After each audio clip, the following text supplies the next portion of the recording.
Welcome to Book Time with Ryan. I am Ryan, and today I'll be doing a review, or kind of a comparison between the book Silence, which I've recently done a review on, and the movie Silence, which here's the Blu-ray. I watched it recently. I have not returned the Blu-ray to the case. Look at the actors. This is a legit cast here. Not only that, but the translator in the book, well, I guess not in the book, in the movie, is the same guy who plays Yabu in Shogun. And I have done a review for, I've done a review for the book, although that's not really about the movie or the show. The show is where Yabu shows up, because Shogun, the book, is from, I don't know, actually, 70 something, 74, 73, 74, 75. Silence is from 59, and it's written by a Japanese man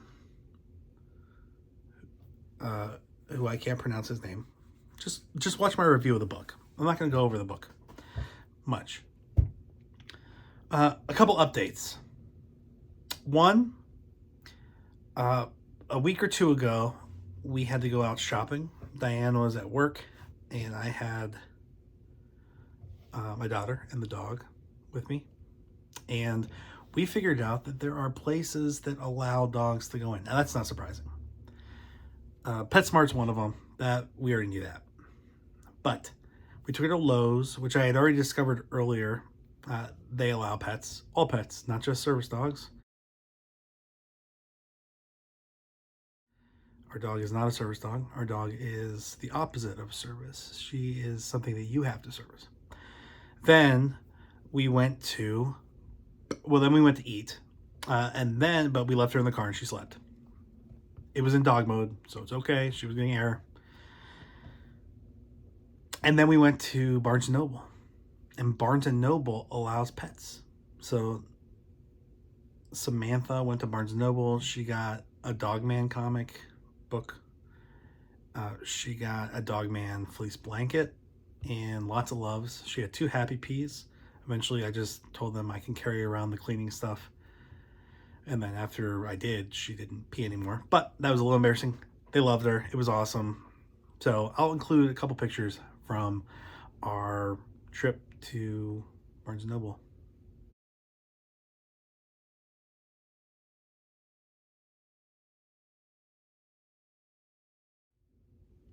See, that's a very educated dog. Other than that, I have been reading a book called Misalignment by Joel Seligman. This is a long book. This is almost 1,200 pages. It is dry, definitely drier than Shogun. It's stuff that I enjoy reading about, but it's still a slower read. And because of that, and I'm not sure if I'm going to do a review on this. We have to kind of see where it goes. But if I don't, it's going to be a while until I do a review of a book, which means that I have a couple things lined up that I want to do in the next month, including an unboxing, which was delayed a week because of shipping, and a more in-depth review of my Sumara collection. So those things are probably going to slip in here at some point, and we'll see if I do a review for Misalignment, but it's going to be a while. I have a dad hat. I'm a dad. I have a dad hat, and it's a dad hat of a dad hat of a dad hat. I thought it was kind of cool. It reminds me of an application to a college that I did in 2001 or 2002. Back in those days, you didn't have forms, like form letters that you did for multiple colleges, I don't think. And a lot of times you had to do things in writing and mail them in, and you had to pay. And I had gotten into my top school, but I still had a couple applications out, and one of them was to Washington University in St. Louis. And they had a number of essays that you could do, optional essays, not optional essays, but you could pick which essay you wanted to do. And one of the essays was write your own essay question and answer it. Then I wrote, write your own essay question and answer it. Write your own essay question, answer it. And I just wrote that for pages, and I would just indent each time I started a new question, which was the question about having a question and a question. So I guess they weren't quite, they were prompts, really, weren't they? And that's what I did. And my mom was like, what? My dad thought it was clever. I got waitlisted. That's all I really submitted. But this hat kind of reminded me of that. All right, so silence. Another quick story. I used to read at church, just at the beginning of some of the sermons, there were announcements. You would read some of these prayers that involved the congregation and the reader and that kind of thing. And we got a new sound system in our church, and our minister was very excited about it.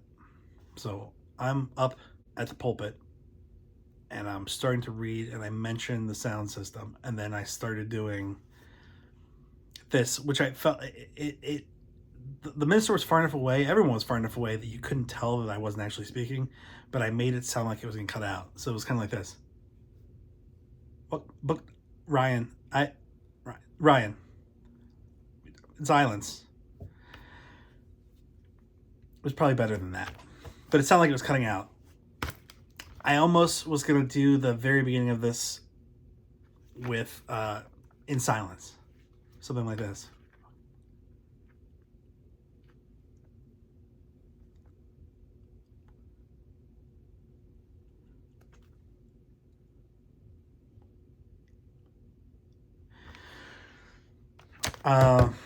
But there's really not a lot of differences here, so I don't think this is going to be...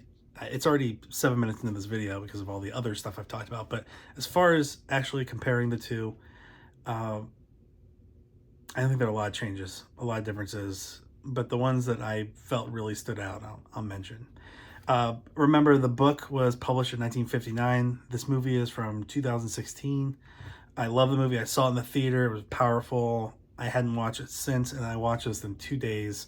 And I got so tired, just not because of the movie, but just I was just tired. And I didn't want to miss parts of this, so I paused it, and then I watched it the next day. Just a brief recap. This is set in the early 1800s, 1830s, 1840s. Nope, that's not right. This is set in the 1630s, 1640s. It's probably about 30 years after the historical fiction Shogun took place, and things have definitely changed for the Catholic Church. Priests have been expelled, they've been tortured, killed, and the remaining Japanese Christian population has really gone underground.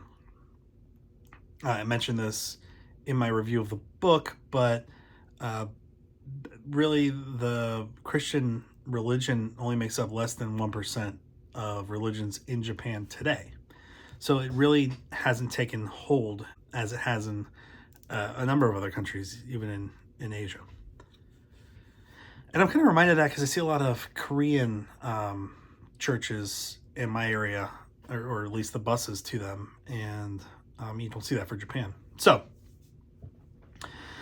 we have a priest, Father Ferreira, and he has gone missing in Japan, and the rumor is that he has apostatized. He has turned his back on the faith and renounced the church. And in the movie, we have 2 priests, and I'm totally forgetting the other one's name. It's like, I forgot what I said in my review, but I definitely mispronounced it because it's something like Lipe, something guape. So it's like Portuguese, and I definitely pronounced it in a different way. Garupe. His name is Garupe. Then also Rodriguez, Father Rodriguez. In the book, we actually have 3 priests, and the 3rd priest gets sick in Macau and never makes the trip to Japan. We kind of leave him off. The book is done as a number of letters, both from Father Ferreira and from Father Rodriguez, and then at the end from some Dutch merchants. And then in between there's like third person, and it's not clear who's doing that because it's third person. But I think like the first thing that struck me was, besides only having 2 out of the 3 priests, you don't get a feel for how long the trip was from Portugal to Japan. And in the book, you understand that this is a long, dangerous trip around Africa, around the Cape of Good Hope, up to India and Jawa, GAO.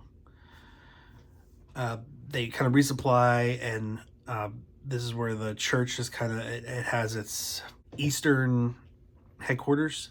Get some more information there, and then eventually they travel on to Macau in China and find a Japanese guy, Kichijuru,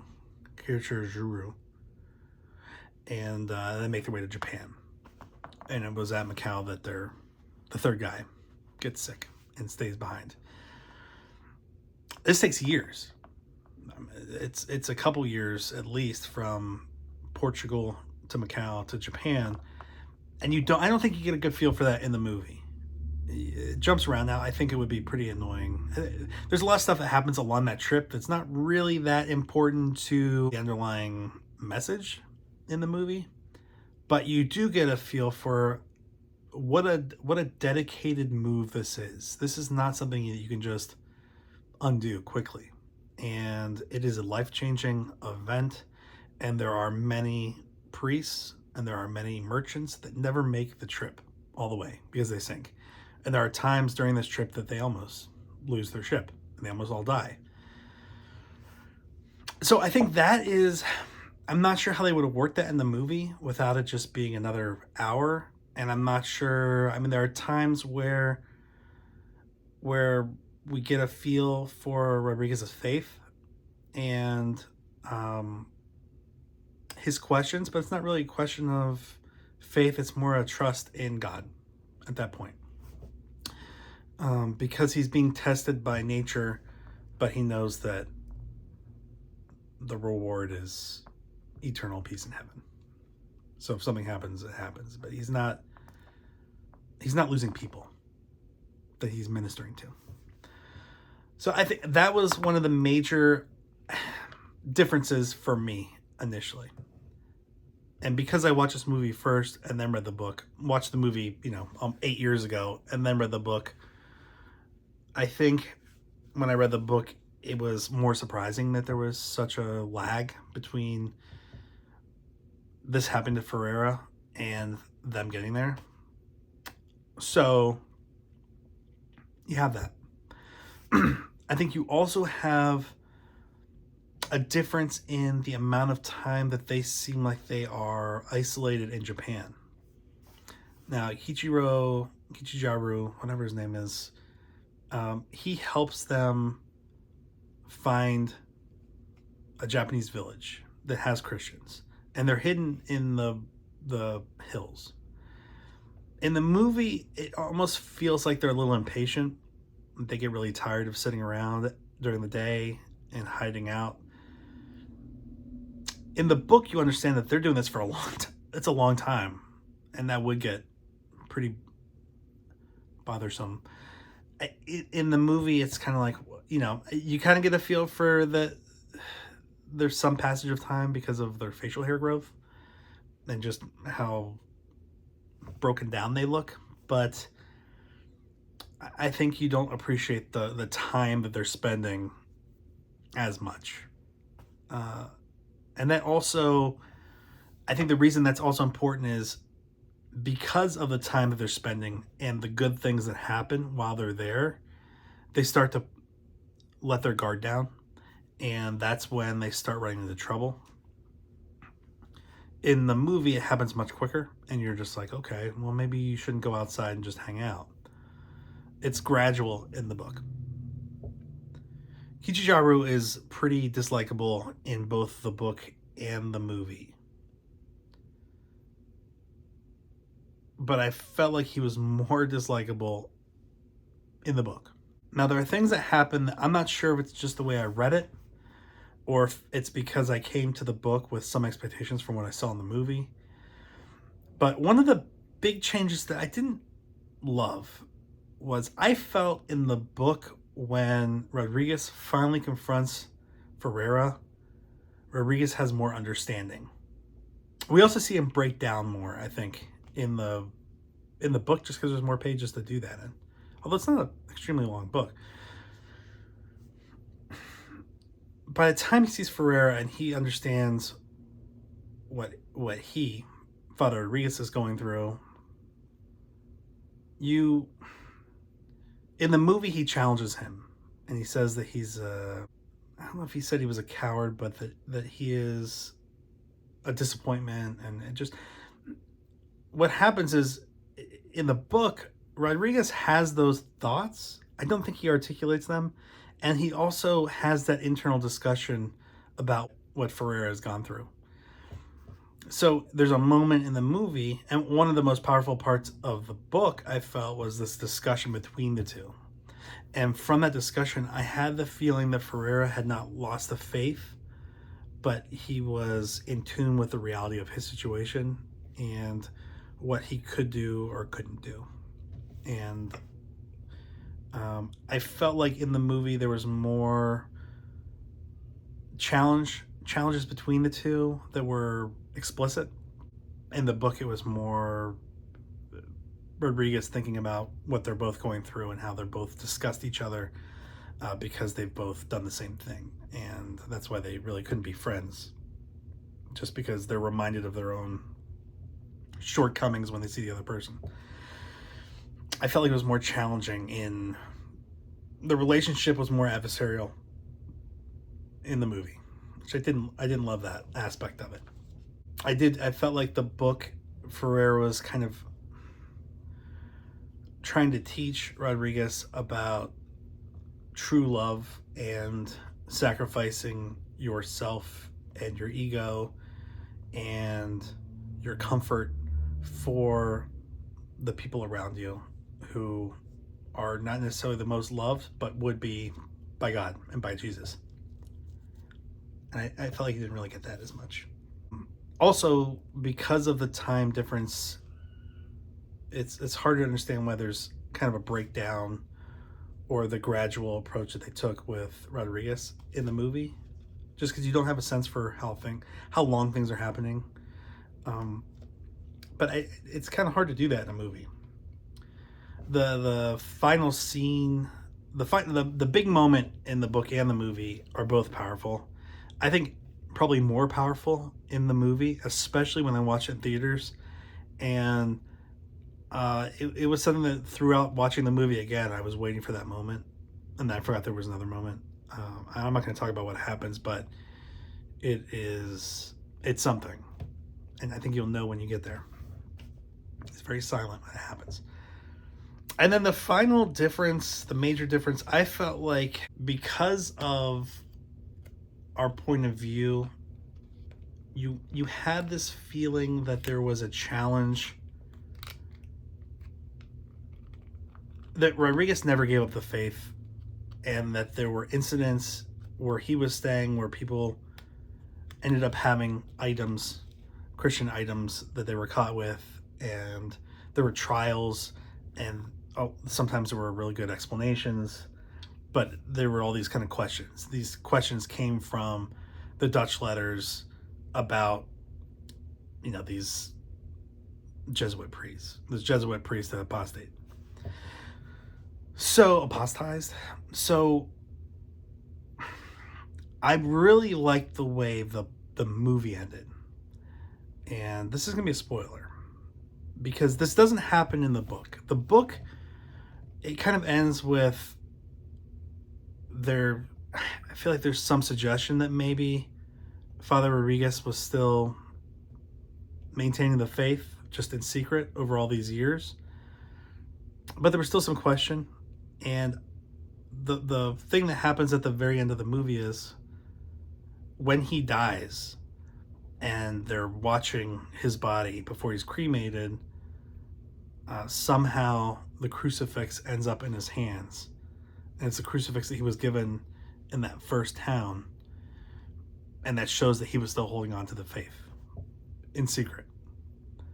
And maybe he was also providing, especially because it looks like stuff was given to him from his family, his Japanese family that he inherited, that there may still have been a secret underground Christian population in Japan, and that Rodriguez was doing something in some way to promote that. The more I think about it, I feel like we approach Father Rodriguez at the end of the book like Father Rodriguez approached Ferreira. He doesn't believe that Ferreira gave up the faith. He doesn't believe that Ferreira has turned his back on God, and he's looking for signs. He's looking for proof of that. And I do feel like at the end of the book, I was looking for signs that Rodriguez was holding on to something, and maybe he was. I mean, in the movie, I think it's a little more straightforward, but in the book, there's some questioning, I think, and I think it's the same kind of thing that Rodriguez felt when he saw Ferreira. He's looking for the signs that Ferreira's holding on to something. I was looking for signs that Rodriguez was holding on to something. And I mean, that was the other, I guess one other change was there was this idea that Ferreira and Rodriguez, after they had both apostatized, that they were helping the Japanese government root out Christian items with new trade. And if the Japanese couldn't figure out if it was Christian or not, they would bring in Ferreira and or Rodriguez to have them review it and determine if this item was a Christian item or not. I felt like in the book it kind of suggested they were just like the backups, the experts, just in case it wasn't obvious to the Japanese reviewing it. In the movie, and this is since I saw the movie first, this is how I thought it was going to be. It really felt like they were the primary people. And there were moments during that process where you thought that either Ferreira or Rodriguez would let things slide through. And they both were, I think, kind of feeling each other out to see what the other person was, where they were, where they truly were, even though they had, one face for the Japanese, since they had to continuously prove that they were not Christian. So I like both. I mean, I thought the book was great. I thought the movie is great. They're both great, and the differences are minor compared to the overall message. And between the two, I think you get the message with both. You don't lose much.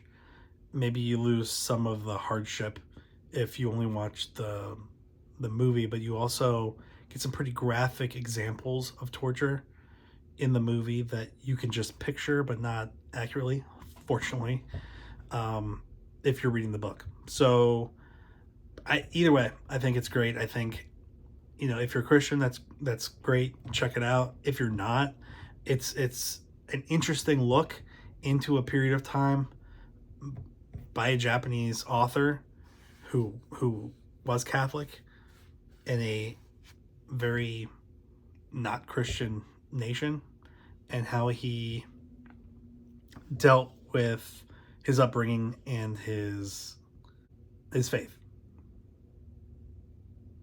I think I may have turned on one of my neighbors to watch the movie too. So that's awesome.